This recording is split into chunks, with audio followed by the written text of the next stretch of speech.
Queria te convidar a abrir a sua Bíblia em Mateus 6. A gente vai ler do verso 6 ao 13. Semana passada a gente viu um pouco a conversa de Paulo com Timóteo. Quando Paulo chegou para Timóteo e disse: mas você tem seguido de perto. E aí ele descreve uma série de características da vida de Paulo que ele abriu para Timóteo, para que Timóteo pudesse seguir de perto. Na verdade, o que Paulo mostrou a Timóteo foi: escuta, vem para perto de mim, entra na minha vida, conhece as minhas aflições, conhece o meu sofrimento, conhece o meu propósito, conhece a minha fé, conheça o meu amor, conheça a minha paciência, conheça os meus ensinos. Trouxe para bem pertinho e disse: você vai caminhar comigo no dia a dia, você vai ver como é que é ser cristão. Não porque eu sou prepotente, arrogante, metido, dizendo o que eu sei fazer, mas como um irmão mais velho que já passou por esse caminho, e você que está chegando, eu posso trazer para você alguns ensinamentos e algumas aberturas de portas que você não vai experimentar ou vai demorar muito para experimentar tentando sozinho. Por isso, uma das coisas que a gente aprende com Paulo no cristianismo é que o cristianismo é trazer gente para perto, abrindo a vida e compartilhando a vida. Isso é discipulado. Discipulado não é simplesmente você fazer uma cartilha de estudo bíblico com alguém. Olha, vem aqui, você vai aprender o ponto 1, o ponto 2, o ponto 3, o ponto 4, o ponto 5, o ponto 6. Está aqui o seu diploma de discípulo de Cristo, vá em paz. Não. Discipulado vai além disso. Discipulado é escancarar as portas da vida para que a pessoa venha e conheça não só a doutrina que a pessoa crê, mas a doutrina praticada. Como é que ele vive aquilo que ele crê. Por isso, o cristianismo ele é composto de pessoas na vida de pessoas. É a interação entre desconhecidos. E o que é bacana no cristianismo é que, apesar de sermos totalmente diferentes, você olha para a pessoa que está do seu lado, aproveita para olhar. Não leva um susto, hoje é de manhã, domingo, a pessoa em geral está mais relaxada no domingo, não investe o que deveria ter investido diante do espelho, e aí chega aí do jeitão que está, a cara às vezes muito amassada, não passou ferro, e assim por diante. Olha para a pessoa que está aí do seu lado, você vai falar assim: o que há de comum entre nós? Eu olho eu e o Testa. Cara, eu corintiano, líder do campeonato brasileiro, sujeito brilhante, olho para o Testa, nada, coitadinho de palmeirense. Agora a gente é super amigo, o que é que nos une? Não é o futebol. Não é o futebol. Olha para a pessoa que está do seu lado, vai falar: o que me une? O que é brilhante no cristianismo é que Cristo une pessoas que sem Ele, talvez nós nunca nos tornássemos uma comunidade. O que nos traz aqui, centrados num só, é Cristo. Já parou para pensar nisso? É Cristo. É Cristo. O que me une com a Yara é Cristo. O que me une com Arley é Cristo. O que me une com Luiz é Cristo. Não tem a ver com a minha simpatia. Mesmo porque se você olhar o outro lado que eu citei, não tem a simpatia que eu tenho. Mas o que nos une? Cristo. Por isso o que Paulo estava tentando e fez com Timóteo foi exatamente ensinar: escuta, no meio das diferenças, eu posso trazer você para perto, ensinar tudo aquilo que eu já aprendi com Cristo, para que você se torne, em Cristo, um comigo. Então, tudo de perto. Você tem seguido de perto. Você tem seguido de perto. Nesse contexto de que cristianismo é o compartilhar de vidas, ser unido por Cristo, quero pensar com vocês no texto de Mateus 6, que é a oração do Pai Nosso. E Jesus diz o seguinte: eu não vou ler o texto inteiro, por isso recomendo que você leia o que está projetado aí hoje. Quando você orar, vá para o seu quarto, feche a porta e ore a seu pai que está em secreto. Então seu pai, que vê em secreto, o recompensará. Vocês orem assim: Pai nosso que estás nos céus, santificado seja o teu nome, venha o teu reino, seja feita a tua vontade, assim na terra como no céu. Dá-nos hoje o nosso pão de cada dia, perdoa as nossas dívidas, assim como perdoamos aos nossos devedores. E não nos deixe cair em tentação, mas livra-nos do mal, porque teu é o reino, o poder e a glória para sempre. Amém. Essa é uma oração muito conhecida. Toda pessoa que gosta de futebol sabe que essa oração é feita sempre antes dos jogos de futebol. Os caras estão lá no treino, no aquecimento, antes de entrar em campo, não importa qual a filosofia aceita, o credo, a religião que a pessoa segue, eles se debruçam ali e recitam o Pai Nosso em voz alta, como se abrisse as portas. Essa não foi uma oração feita por Jesus, mas foi uma oração ensinada por Jesus. O problema é que quando a gente repete muito a mesma coisa, a tendência é tornar a coisa tão mecânica que a gente não entenda o que a gente está falando, ou nem pense no que nós estamos falando. Por isso que o Salmo 96 diz que a gente tem que cantar um cântico novo, e o que eu gosto quando o Dr. Shedd interpreta esse texto, ele diz, um cântico novo é um cântico novo mesmo, letra nova, melodia nova, para que a gente não caia sempre no automático de algo decorado, de algo comum, algo que nós estamos costumeiramente fazendo. É como eu cresci em São Paulo, no bairro do Campo Belo, que ficava a menos de 1 quilômetro da cabeceira do aeroporto de Congonhas. Eu cresci ouvindo o avião, mas cresci mesmo, era turbina de avião, era na época antes da própria turbina do Eletra, lembra aquele avião a hélice, era uma barulheira, e às vezes teve períodos que o aeroporto era aberto de noite, de madrugada, depois tiveram horários que pré-fixados, né, só de manhã até a noite, não trabalhava de madrugada, essas coisas. Mas para mim, que estava tão acostumado com o barulho de avião, tão acostumado, não importa se o avião estava de madrugada durante o dia, isso já não me atrapalhava mais, eu já estava acostumado. Eu tinha capacidade de deitar, dormir, sem ser atrapalhado por um avião a 1 quilômetro da minha casa, a cabeceira. Por isso, a minha preocupação é que quando o som e as repetições se tornem sempre as mesmas, a tal ponto de que a gente fique repetindo a mesma coisa, sem saber o que a gente está falando, porque entrou no modo padrão, no modo automático de que isso não é mais pensado por mim, isso é simplesmente repetido sem eu fazer a análise devida. Por isso eu quero olhar para esse texto hoje e entender o DNA da oração. Qual é o DNA da oração, o que Jesus queria dizer quando ele fez essa oração e o que isso se aplica a nós como comunidade, como é que eu posso repartir a minha vida com a sua a partir de uma oração ensinada por Jesus Cristo. Primeira característica do texto é a dinâmica da oração. Quando você orar, vá para o seu quarto e feche a porta. E ore a seu pai que está em secreto. Então seu pai que vem em secreto o recompensará. Vocês orem assim, Pai nosso que estás nos céus. A característica desse texto, ele vem num contexto interessante. Jesus diz, quando vocês forem orar, vocês não devem fazer como aquelas pessoas que vão em praça pública e aí fazem uma oração bonita, fazem uma oração poderosa, fazem uma oração cheia de conteúdo e ali eles enaltecem a si mesmos e têm a resposta daquilo que eles procuram naquele exato momento. Porque eles vão para a praça pública, eles fazem a oração que fazem, e eles não estão buscando uma relação com Deus, o que eles estão buscando é mostrar a sua espiritualidade.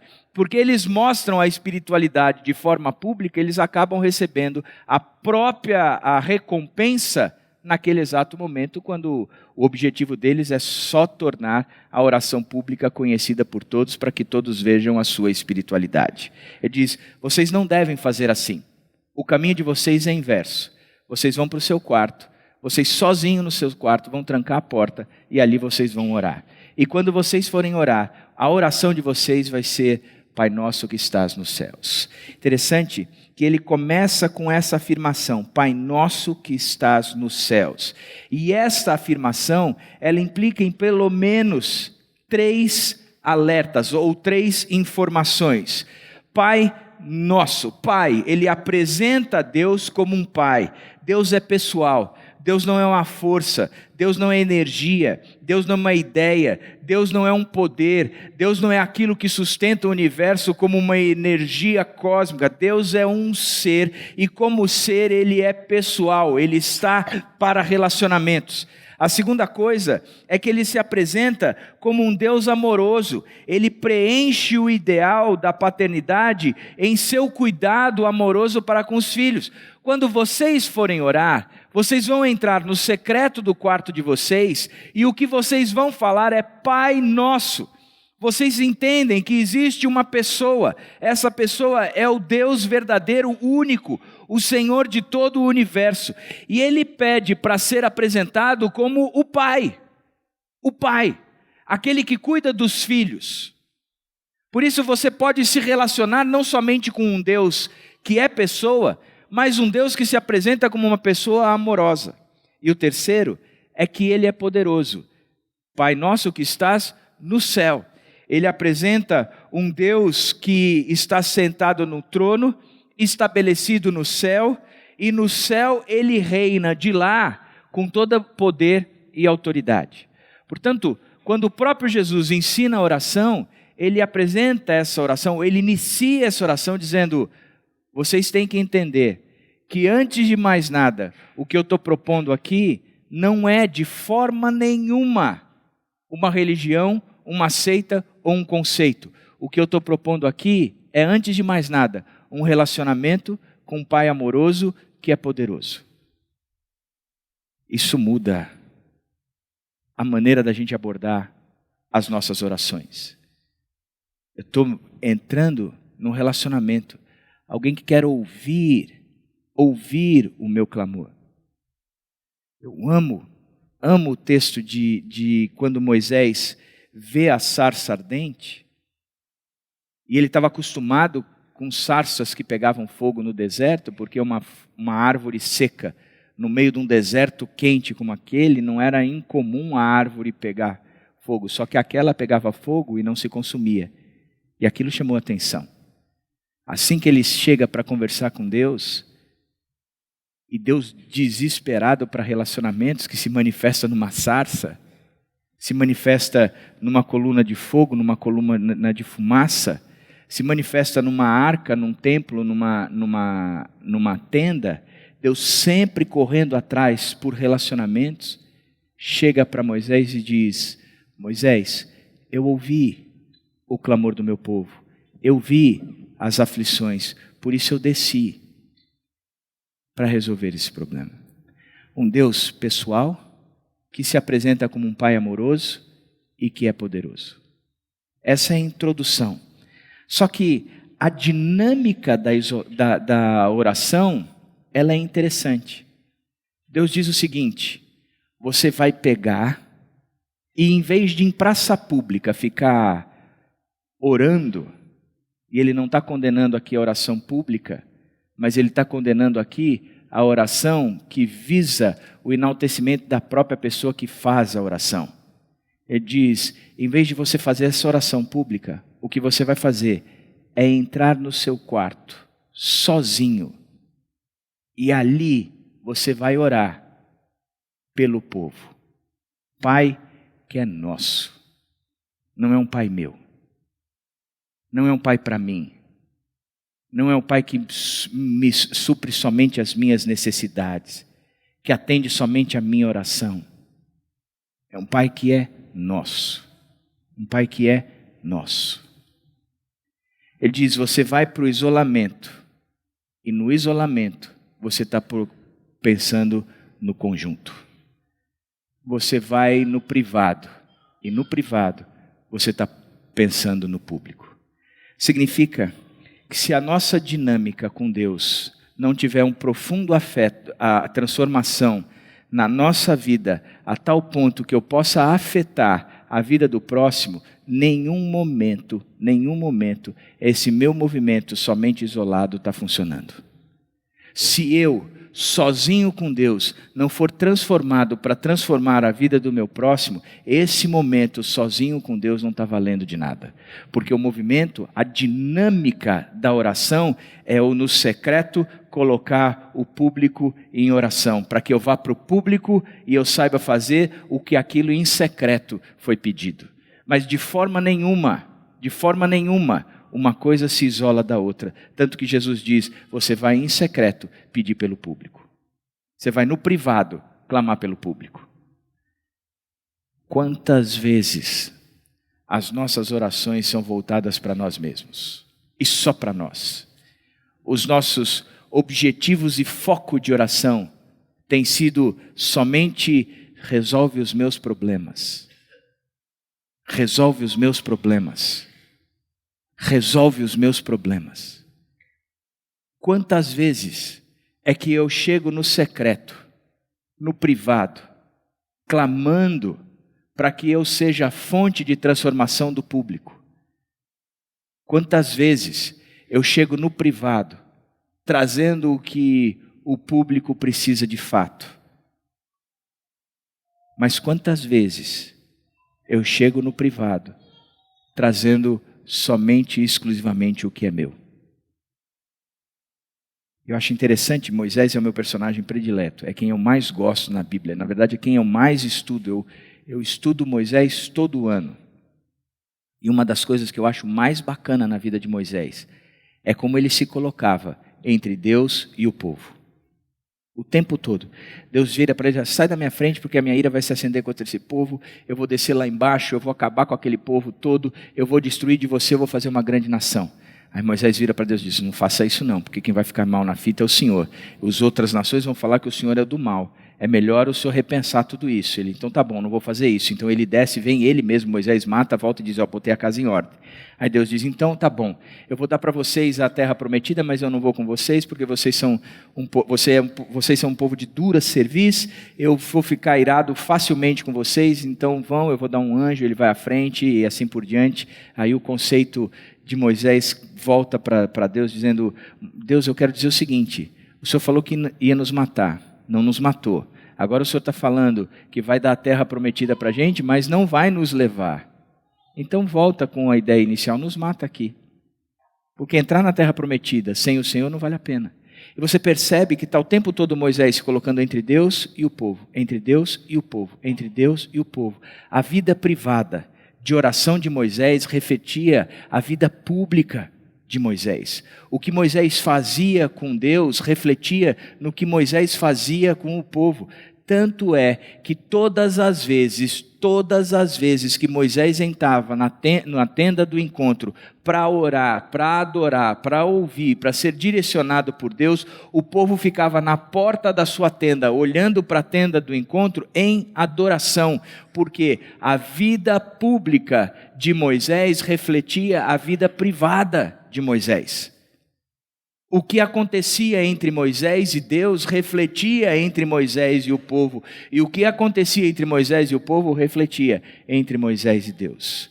Por isso, a dinâmica da oração é eu ir no privado para que o público seja alterado. E eu vou no privado carregando o que o público apresenta. Vocês não vão fazer assim. Vocês vão se trancar no quarto. Vocês vão falar com Deus em secreto. E o Deus que ouve em secreto vai recompensá-los. E sabe o que vocês vão falar? Pai nosso, que estás nos céus. Pai nosso, que estás nos céus. A segunda característica do DNA é que o núcleo da oração tem a ver com Deus e não tem a ver com a gente. Ele diz, Pai nosso que estás nos céus, santificado seja o teu nome, venha o teu reino, seja feita a tua vontade, assim na terra como no céu. A primeira parte dessa oração está preocupada com a glória de Deus. Quando a gente ora, a gente enxerga o que Deus está falando aqui, logo de início, o que Jesus está nos ensinando. Vocês vão orar: Pai nosso que estás nos céus, santificado seja o teu nome, venha o teu reino, seja feita a tua vontade, assim na terra como no céu. O que ele aponta, para quem ele dirige, tem tudo a ver com Deus. É o teu nome, é o teu reino, é a tua vontade. A oração, no primeiro bloco desse movimento de oração, ele não aponta para mim mesmo. O primeiro bloco aponta para Deus. É o teu reino, é o teu nome, é a tua vontade. Não tem a ver com aquilo que eu quero, com a enaltação do que eu preciso, ou com a exaltação da minha própria pessoa, mas tem tudo a ver com o Senhor, nada a ver comigo. A primeira parte da nossa oração, ela está preocupada com a glória de Deus. Agora, o que significa a glória de Deus? Eu acho que muitos de nós confundimos o conceito da glória de Deus. Vamos glorificar a Deus. Se eu abrisse um momento aqui para dizer, vamos glorificar a Deus, na minha opinião, o que aconteceria era que um levantaria e dizer, eu quero dizer que Deus é grande. O outro levantaria e dizer, eu quero dizer que Deus é bom. Um outro levantaria e dizer, eu quero dizer que Deus é amor. Outro dizer, eu quero dizer que Deus é meu Salvador. Eu quero dizer que Deus responde às minhas orações. Eu quero dizer que Deus é meu Pai e cuida de mim. Não seria isso? Se eu chegasse aqui e falasse assim, vamos glorificar a Deus agora, é um tempo para a gente glorificar a Deus, eu acredito que quase todos nós faríamos esse movimento. Levantar para dizer o Deus glorioso que nós temos. Agora, eu gosto muito de João 17, verso 4. Uma oração feita por Jesus. Esta ele fez, ele não ensinou, ele fez. E ele diz o seguinte, eu te glorifiquei na terra, completando a obra que me destes para fazer. Eu te glorifiquei, fazendo o que o Senhor me pediu para fazer. Eu te glorifiquei, cumprindo a tarefa que o Senhor me deu para fazer. Olha que coisa diferente. Na oração, ela tem a ver com as tarefas que Deus nos deu. É o teu nome, o teu reino e a tua vontade. É o teu nome, o teu reino e a tua vontade. O núcleo da oração é o próprio Deus. É quando Deus recebe a glória. É quando no privado eu estou preocupado em olhar para Deus. É quando no privado eu estou preocupado em ser orientado por Deus. É quando no privado eu estou preocupado em colocar para Deus que as tarefas que Ele me deu para cumprir são essas. E eu tenho tido dificuldades. E eu gostaria de saber quais são as outras tarefas que Ele gostaria que eu cumprisse. Para que no privado a minha vida pública tivesse e fizesse todo sentido. Por isso, o núcleo da oração tem a ver com as prioridades de Deus. Teu é o nome, teu é o reino e tu é a vontade. A dinâmica é uma pulsação. Eu vou para Deus e eu venho para o povo. Eu vou para o privado e venho para o público. O núcleo é a vontade de Deus. É o próprio Deus. É glorificar esse Deus. Por isso, a terceira característica do DNA da oração, o alvo da oração. Ele diz, Pai nosso que estás nos céus, santificado o teu reino, seja o teu nome, venha o teu reino, seja feita a tua vontade, assim na terra como no céu. Assim na terra como no céu. Assim que a sua vontade, que o seu reino, que o seu nome tenha o mesmo peso, o mesmo valor, o mesmo conteúdo na terra e no céu. É que a terra e o céu se tornem mais próximas possível. Sabe uma das coisas que a gente tem que entender? É que uma das principais ações que como cristão nós temos responsabilidade é de reconciliar o mundo com Deus. Essa é a principal ação, a razão de ser da nossa existência. Por que você vai para o emprego que você está? Para reconciliar o mundo com Deus. Por que você frequenta o grupo de amigos que você frequenta? Para reconciliar o mundo com Deus? Por que você frequenta a escola, a faculdade que você frequenta? Para reconciliar o mundo com Deus. Essa tem que ser a principal razão de existência da gente. É quando eu chego diante de Deus na certeza de ser instrumento para que a vontade de Deus na terra e no céu seja o mais parecido possível. Por isso, faz todo o sentido do mundo que a oração privada ela seja voltada para as necessidades públicas. Porque é aqui que eu estou trabalhando para que a vontade de Deus seja feita na terra e no céu. É aqui. É aqui. 2 Coríntios 5, 17 e 19, Paulo está ensinando o povo de Coríntios o seguinte: portanto, se alguém está em Cristo, é nova criação. As coisas antigas já passaram, e eis que surgiram coisas novas. Tudo isso provém de Deus, que nos reconciliou consigo mesmo por meio de Cristo, e nos deu o ministério da reconciliação. Ou seja, que Deus em Cristo estava reconciliando consigo o mundo, não levando em conta os pecados dos homens, e nos confiou a mensagem da reconciliação. Reconciliação.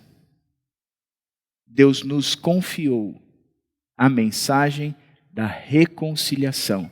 E qual é a mensagem da reconciliação? Que Deus em Cristo estava reconciliando consigo o mundo. E essa mensagem nos foi dada por Deus para repartirmos aí fora. Deus em Cristo reconcilia a si mesmo com o mundo. E essa mensagem nos foi dada como propagadores da reconciliação. Mas qual é a principal tarefa da gente? Qual é o alvo da nossa oração? É a reconciliação de Deus com o mundo. Você vai para o privado, orar pelo público. Você vem para o público, transformado no privado. E aí, por causa disso, você consegue promover que a vontade de Deus seja feita na terra e no céu. Esse é o objeto da oração. Esse é o objetivo da oração. Por isso, se a gente pudesse entender o DNA da oração, eu diria que tem a dinâmica da oração, o núcleo da oração, o alvo da oração. Qual é a dinâmica? Essa pulsação. Eu vou no privado e respondo no público. Do público eu interpreto o que eu preciso colocar no privado. O núcleo da oração tem a ver com a glória de Deus. É entender a vontade, o nome e o reino. É expandir isso para que Deus seja cada vez mais glorificado, focado, que a vontade dele seja realizada por mim. Qual é o alvo da oração? O alvo da oração é fazer com que Deus se reconcilie com o mundo e o mundo se reconcilie com Deus, aonde a terra e os céus sejam equiparados na vontade de Deus. Essa é o DNA da oração. Com isso em mente, a gente pode fazer uma outra coisa, olhar para o texto e ver qual é a análise de desempenho do cristão. E a gente vive por análise de desempenho, verdade ou não? Aqueles que trabalham, que estão empregados e em geral em empresas grandes, estão o tempo todo sendo avaliados. E aí no final do ano, ou seja lá qual é o período, existe uma avaliação do desempenho do sujeito. A Dani, ela estudou administração de empresa com ênfase em recursos humanos. A especialidade dela era análise de desempenho, ou seja, e ela se especializou numa análise de desempenho 360 graus. O funcionário avalia o superior, que é avaliado pelo seu superior, que é avaliado pelos seus... Então, é 360 graus, todo mundo avaliando o sujeito.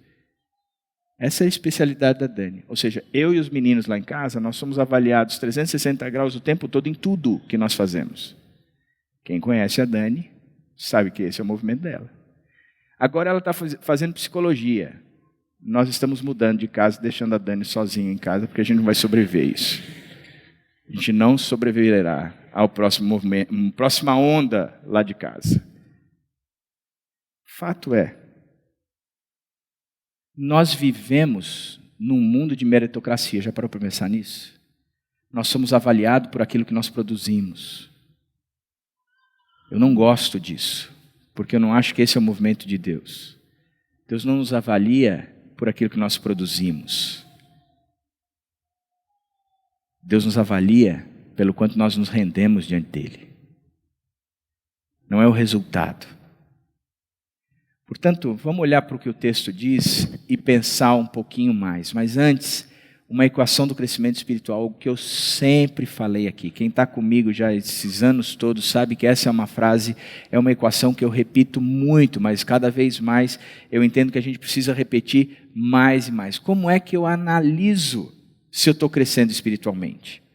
Aí você vai me dizer, eu sei, se eu estou orando bastante, se eu estou dando dízimo, se eu estou tratando bem a minha esposa, se eu estou lendo pra caramba a Bíblia, se eu estou frequentando todos os encontros. Quarta-feira eu sou um cara que até consigo multiplicar o meu tempo. Eu fico no primeiro momento no culto de oração da igreja, no segundo momento na partilha do Celebrando. Durante a semana eu vou em 4 grupos pequenos diferentes. Eu vou no de mulheres de segunda à tarde, no mulheres de segunda à noite, de todo mundo na terça-feira na noite, e na sexta-feira à noite eu vou no outro lá que eu curto pra caramba. Eu ajudo no GF, no GC, eu canto no louvor, eu faço flanelinha, e cara, eu estou crescendo pra caramba, porque eu sou uma máquina de trabalhar em relação a Deus, ou em relação à igreja. Muitas vezes a gente acha que crescimento espiritual tem a ver, e gente, a gente acha isso bobeira, mas muita gente chega para mim e diz, André, eu estou tão fraco espiritualmente, eu gostaria de me engajar muito mais na igreja. Me explica essa relação. Não, porque eu não estou servindo como eu deveria servir. O que é servir para você? Não estou num ministério qualquer da igreja, num flanelinha, essas coisas. Então, essa relação está errada. O crescer espiritualmente não significa isso. O quanto você trabalha dentro da igreja. Já parou para pensar? Se o importante fosse trabalhar dentro da igreja, a quantidade de serviço que como igreja a gente teria que fornecer? Se todo mundo que está aqui teria que ter algum tipo de trabalho dentro da igreja, eu verdadeiramente como pastor, eu não sei o que a gente faria. Flanelinhas escalonados de minutos em minutos, professores a cada 15 minutos trocados dentro das classes, cada banda diferente tocando uma música, então toca uma, sai uma banda, entra outra, sai uma banda, entra outra, sai uma banda, entra outra, sai uma banda, entra outra. Porque a gente não teria serviço para todo mundo. Portanto, não é essa a relação. Não é aqui que a gente serve. Aqui alguns servem, mas a gente serve lá fora. É lá que a gente vai fazer a diferença. Por isso, qual é a equação do crescimento espiritual? Quanto mais eu amo a Deus, mais eu amo o meu próximo. E aí isso é crescimento espiritual. Minha pergunta para você. Na sua relação com a sua esposa, o seu amor por ela tem aumentado? Se não tem aumentado, o seu amor por Deus está truncado. Na sua relação com os seus filhos, o seu amor por eles tem aumentado? Se não tem aumentado, a sua relação com Deus está truncada. Porque é condição lógica. Eu amo a Deus sobre todas as coisas e o próximo como a mim mesmo. Quanto mais eu amo a Deus, mais eu consigo amar o próximo como a mim mesmo. A sua relação na comunidade. Olha para a pessoa que está do seu lado de esgueio. Não precisa olhar na cara, só para não dar muito na cara. Só aquele rabo de olho assim, sabe? Minha pergunta é, você tem amado mais essa pessoa? Tá bem que foi de olho, de rabo de olho. Você tem amado mais essa pessoa? Porque isso é crescimento. Então, se a gente quer mensurar o nosso desempenho, fazer uma avaliação do nosso desempenho, uma análise do nosso desempenho, a gente parte da premissa de que eu tenho que amar mais o próximo, como a mim mesmo, porque eu amo a Deus sobre todas as coisas. E quanto mais eu amo a Deus, mais eu amo o próximo, como a mim mesmo. Olhando para o texto da oração do Pai Nosso, ele mostra as necessidades supridas. Dá-nos hoje o nosso pão de cada dia. Agostinho nos lembra que o pão de cada dia é uma metáfora para as necessidades e não para os luxos. Eu quero que Deus me dê o que há de melhor na face da terra. Não, são as necessidades. Alguns comentaristas antigos acreditavam que não poderia ser uma oração pedindo literalmente o pão, porque na cabeça deles isso não fazia sentido. Eu vou pedir pelo pão que eu como, que alimenta o meu corpo, não faz sentido. Não é este o tipo de pão, mas era o alimento espiritual, alegorizando a petição, algo que vinha e tinha muito a ver os pais primitivos. Eles também pensavam, pais primitivos como Tertuliano, Cipriano e Agostinho, eles referiam ao pão invisível da palavra de Deus. Eu quero obter o pão invisível que a palavra de Deus me fornece, como se só o alimento do Espírito fosse suficiente. Eu só preciso do alimento do Espírito. Isso não exclui a necessidade de trabalho, de fazer a terra produzir para que a gente consiga comer com aquilo que a gente está trabalhando. Não. Mas hoje o que a gente entende para esse texto é que esse texto ele não está se fazendo uma alusão à palavra de Deus, o pão nosso de cada dia. Aí a gente compra o pão diário, o livretinho de devocional, e a gente acredita que aquele é o que Deus está nos dando todo dia em relação a essa oração. Não. O que o texto está dizendo é que nós teremos as nossas necessidades supridas. E olha o movimento, a dinâmica da oração. Quando você pega Filipenses 4,19, diz: o meu Deus suprirá todas as necessidades de vocês, de acordo com a sua gloriosa riqueza em Cristo Jesus. Paulo está sendo grato ao povo de Filipenses pelo trabalho que eles vêm fazendo, inclusive sustentando aquele povo, e ele termina com uma afirmação interessante, dizendo: vocês têm ajudado tanto a gente que eu tenho convicção plena de que o meu Deus, segundo a sua riqueza em glória, há de suprir todas as necessidades de vocês. Porque vocês têm suprido no público. O que eu quero que vocês saibam é que no privado vocês vão ter as necessidades supridas. Porque vocês cuidam daqueles que estão carecendo do lado de vocês. O que eu quero que vocês saibam é que eu tenho plena certeza que aquilo que é carência de vocês, Deus vai suprir. Saibam disso. Saibam disso. Da mesma forma como em 2 Coríntios 9,12, ele diz: o serviço ministerial que vocês estão realizando não está apenas suprindo as necessidades do povo de Deus, mas também transbordando em muitas expressões de gratidão a Deus. Olha que coisa interessante. No primeiro texto, quando ele fala aos Filipenses, ele está dizendo: eu tenho certeza que no privado Deus vai suprir todas as necessidades de vocês. Porque também ele está no contexto dizendo: porque no público vocês têm suprido.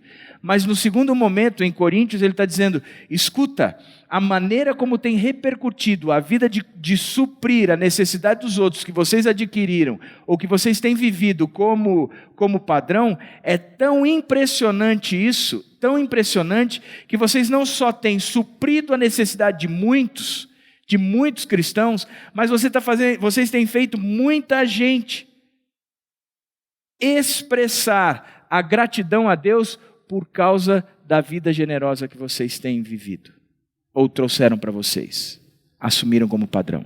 Vocês são tão generosos, que muita gente está chegando a nós em gratidão a Deus por causa da vida de vocês. Vocês têm suprido muito mais do que simplesmente o povo de Deus. Presta atenção.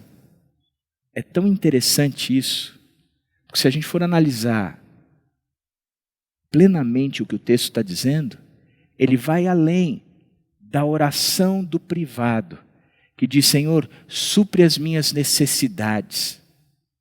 Mas é algo tão intenso, que Deus me transforma tanto, que eu vou para o público e eu fico indignado com as injustiças sociais, onde não só os meus irmãos, mas aqueles que estão além da minha comunidade têm sofrido, e eu quero promover para todos para todos um ambiente de justiça. O que eu tenho, eles terão também, não importa quem seja. Por isso, é uma visão onde a justiça, o reino e a justiça está sendo aplicado.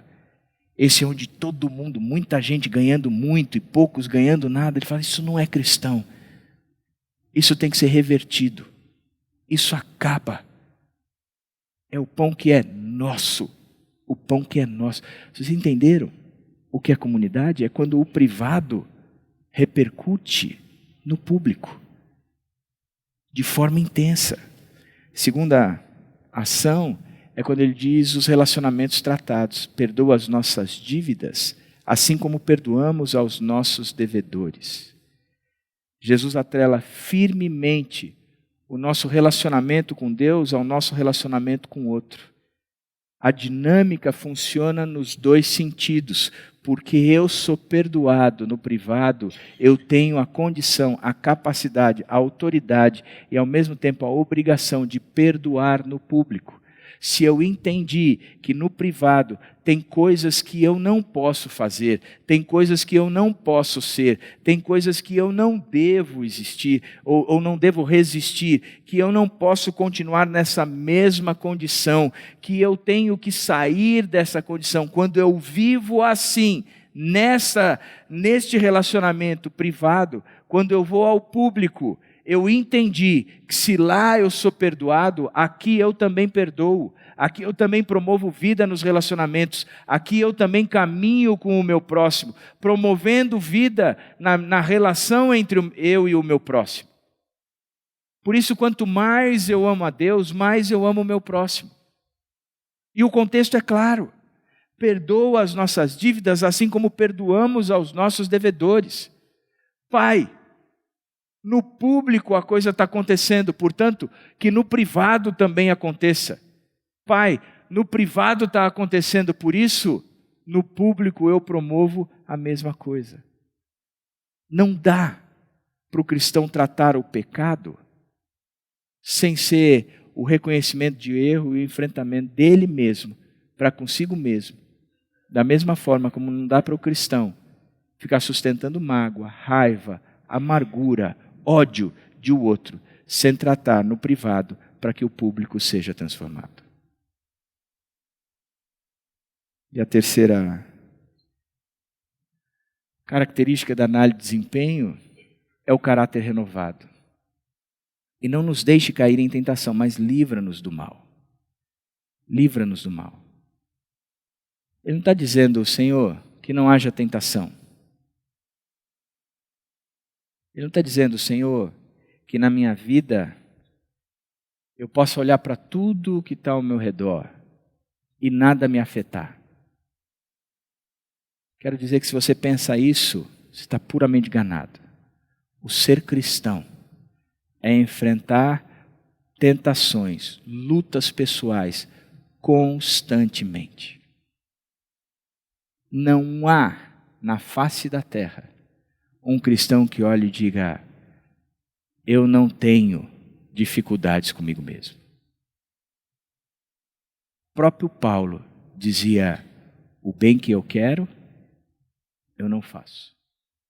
Mas o mal que eu não quero, eu vivo fazendo. Desventurado o homem que sou. Há uma guerra civil entre eu e eu mesmo. Um desejo de ser diferente.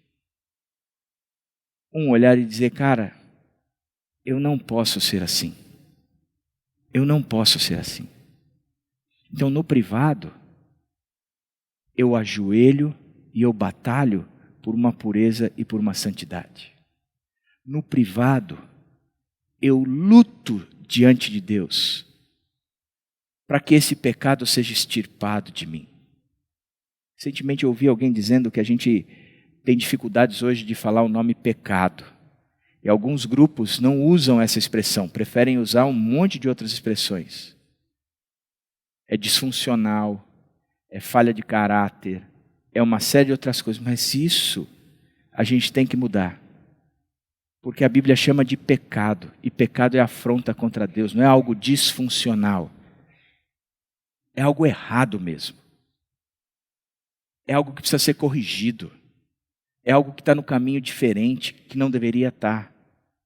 É algo que eu faço contra Deus, que eu afeto a minha relação com Deus, que o meu privado é abalado. É algo que eu não deveria estar fazendo porque não agrada a Deus. É algo que é inerente à minha natureza pecaminosa. O fato de eu querer ser orgulhoso, ou de eu ser orgulhoso, de ser egoísta. É em cima disso que eu tenho que chegar diante de Deus e dizer: Deus, eu sou um descontrolado. Deus, eu sou um mentiroso. Deus, eu sou um adúltero. Deus, eu sou um sem vergonha. Deus, eu tenho sido egoísta, aonde eu só sei chegar aqui pedindo por mim. Sabe, Deus, eu preciso mudar. Quando isso acontece aqui, o que acontece é que eu entendo que no público é onde as minhas tentações serão vencidas. É quando eu reconheço no público quem eu sou e aquilo que eu assumi no privado. É que no público eu tiro a minha máscara e digo: eu sou isso, eu sou este. É assim que eu sou. Não tem uma outra imagem de mim porque eu sou assim. E é no público que quando eu tiro a máscara e aquilo que eu assumi no privado, que eu chego aqui, que Deus me manda pessoas que vão estar do meu lado, me ajudando a ser transformado à imagem e semelhança de Jesus Cristo. Por isso, não nos deixe cair em tentação, mas nos livra do mal. É público, não é só no privado. Existe um movimento de ir lá e aqui, lá e aqui. Existe um movimento de olhar e fazer Deus o centro da minha vida, que seja a tua vontade, o teu nome e o teu reino. E existe um movimento de fazer com que o mundo, tanto eu como o mundo onde eu estou, ele seja reconciliado com Deus. Por isso, o meu caráter, ele é renovado. Os meus pecados, eles são perdoados. Você olha para a análise de desempenho, são 3 os itens que a gente vai saber se a gente tem amado mais a Deus do que mais a Deus sobre todas as coisas e o próximo como nós mesmos. Como é que a gente pode saber se quanto maior amor por Deus, maior amor pelo próximo e a gente está crescendo espiritual, se as necessidades estão supridas, se os relacionamentos estão tratados e se o caráter está sendo renovado. Termino com a frase de Paulo. Você, Timóteo, tem seguido de perto. Num grupo como esse, numa comunidade como essa, quem é que tem seguido você de perto? Aonde tem aprendido com você o DNA da oração? Quem é que tem seguido você de perto? Que tem conseguido fazer com você a análise do desempenho cristão? Da mesma forma, quem é que você tem seguido de perto? Não é só um caminho onde eu trago para me conhecerem, mas eu também vou para conhecer. Quem é que você tem aberto o coração exatamente para isso? Especificamente para isso. Firmemente para isso. Aberto o seu coração para entender que a gente se relaciona com Deus que é pessoal, que é amoroso e que Ele é poderoso. Um Deus que vem ao nosso encontro não como um objeto, como uma energia, como uma ideia, um conceito, mas Ele vem para se relacionar com você. E Ele não quer só se relacionar como um Deus todo-poderoso que olha para a criatura e diz, sou eu que mando. Ele quer se relacionar com você como um verdadeiro pai deve se relacionar com os filhos. Um pai que ama, um pai que cuida, um pai que promove, um pai que protege, um pai que corrige, um pai que zela, um pai que é presente, um pai que tira todo medo, um pai que está ali ao seu lado. Da mesma forma, como é um Deus que é pessoal, que é amoroso, mas Ele é poderoso. E Ele é poderoso para fazer infinitamente mais do que pedimos ou pensamos, segundo o seu poder que opera em nós. Não é que opera em mim, mas é o seu poder que opera em nós. O cristianismo é para ser vivido de forma comunitária. De forma comunitária. Que Deus nos ajude e nos abra a mente para a gente viver intensamente o que Ele propõe para nós. Deus abençoe.